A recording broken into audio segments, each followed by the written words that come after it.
When this video ends, let's all try our best to forget these abominations ever happened. Welcome to WatchMojo.com, and today we're counting down our picks for the top 10 worst action movie sequels. Back off, or there will be trouble. For this list, we're looking at films that are bona fide action movies and straight franchise sequels. However, they don't necessarily have to be the second movie in the series. Also, no superhero movies. Yep, we're looking at you, Superman 4. Where is the woman? Give it up, you'll never find her. Number 10, Pirates of the Caribbean, On Stranger Tides. You are Jack Sparrow. There should be a captain in there somewhere. 4 films in, and not even Captain Jack Sparrow could save this one. No. In fact, Jack was one of the only beloved characters left from the original film with a chance to rescue this disaster. It's to you now, Sparrow. Was that really necessary? Other favorites like Keira Knightley and Orlando Bloom had the foresight to abandon ship. This film departed from the 3 before it, acting as a standalone sequel. And we'll just come out and say it, things get weird in this movie. This is nonsense! I'm going!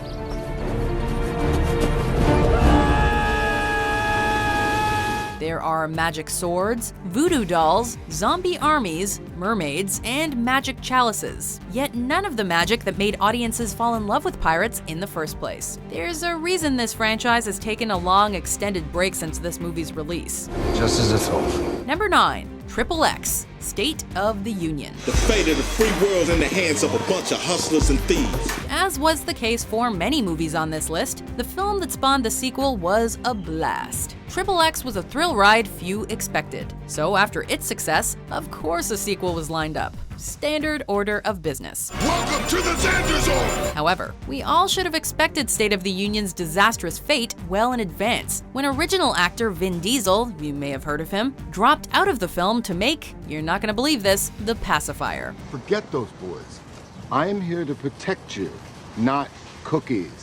Understand? XXX also lost its original director, Rob Cohen. Substitutes Ice Cube and Lee Tamahori were both criticized. The movie relied too heavily on bad CGI, and audiences were unimpressed with the story. Overall, it just missed the mark. We got a truck full of guns and they paying us to haul cheese? Number 8. The Matrix Revolutions. It ends tonight.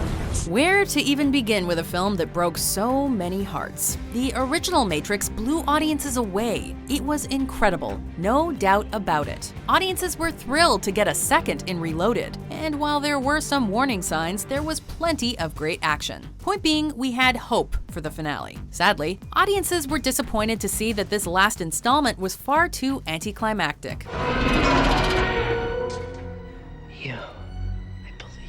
Then there was something about chosen ones and clones, and can we just get to the action, please? Power of the One extends beyond this world. It reaches from here all the way back to where it came from. Where?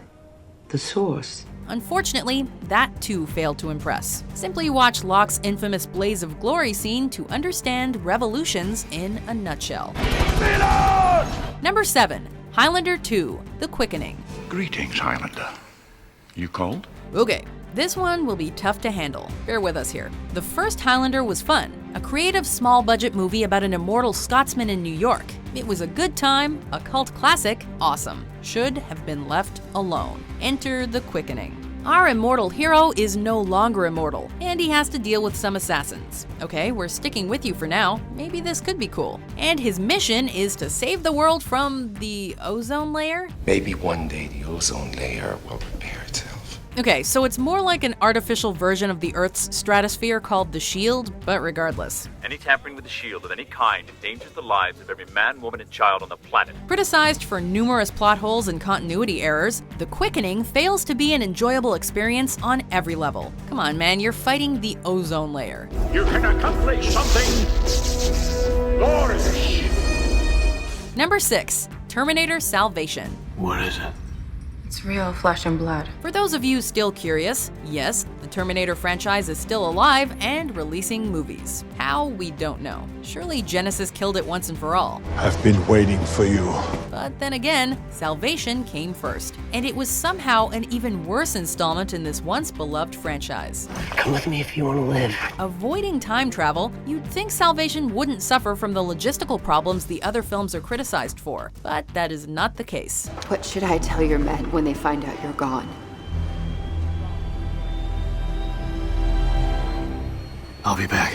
Salvation makes little sense, as its Skynet-controlled protagonist relies on luck and coincidence to fulfill his mission, and yet in the end, we're supposed to believe it was all part of a master plan. The action also failed to excite, but hey, that's not a big part of action movies anyway, right? This is John Connor. If you're listening to this, you are the Resistance. Number 5, Taken 3. My first priority is my daughter. Okay, Taken 2 wasn't very good either, but at least it had a plot that related to its title. What are you gonna do?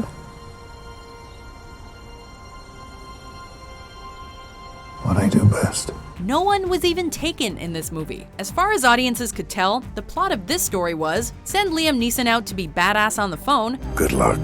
fight some foreign bad guys, and make our studio money. It's also clear the writers don't read YouTube comments, because any observer of Taken fans would be well aware that the last thing you'd want is more of that damn daughter. Why are you doing this? Stop getting into trouble. And stop crying. You know your dad is gonna save you.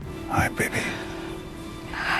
Number 4, Transformers: Revenge of the Fallen. Get to the pillars! Michael Bay takes a lot of heat from critics, moviegoers, internet trolls, well, pretty much everybody. So let's start this off by offering some respect and admitting that the first Transformers movie was actually pretty good. It was awesome seeing our favorite Autobots and Decepticons on screen. You must push the cube into my chest.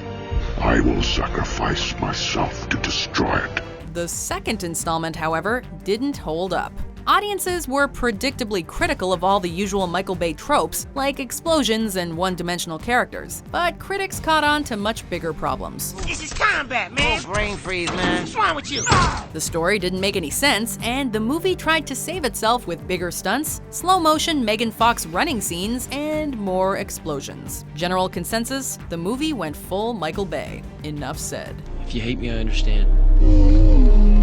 Number 3, Robocop 3. Police officer, no loitering. 3 films in, Robocop came across as played out and stretching itself too far for success. Problem number 1, Robocop wasn't Robocop. Original franchise actor Peter Weller was replaced by Robert John Burke, something fans were not particularly pleased about. You may want to call the fire department. Problem number 2, like so many others on this list, the movie simply had a terrible plot. We get that action movies by nature require leniency, but there's a limit to audience generosity. What issues? Problems, sucker! I mean, officer? That, coupled with the fact that it toned down its graphic violence to suit family audiences, meant that original Robocop fans were none too pleased with this one. Go home, young lady. You are in violation of curfew. Number 2, A Good Day to Die Hard. It's not you. I love these outfits. Is anyone surprised a Die Hard film made this list? Yeah, we didn't think so. It's the general consensus among film aficionados that the Die Hard franchise, like its lead star Bruce Willis, has given up at this point. But for some reason, they just keep making these damn movies and people keep flocking to theaters to see them. The shit we do for our kids. Yippee-ki-yay, motherfucker. The worst offender, though, is A Good Day to Die Hard, earning a 14% approval rating on Rotten Tomatoes. It's criticized for having little to no plot that simply serves to set up action scenes. Willis and Jai Courtney also got flack for their performances, but come on, they didn't have much to work with. Killing bad guys, that's your thing! You're not gonna die today! Before we unveil our number 1 pick, here are some honorable, or in this case, dishonorable mentions. What's up, Judge? What's happening, dude? Thanks for the invite. No problem at all, man. Just remember me when you wax, all right? This is Gerard, 8th floor, Lorelei Building, room 81 floor. I need an ambulance. Newman has been shot.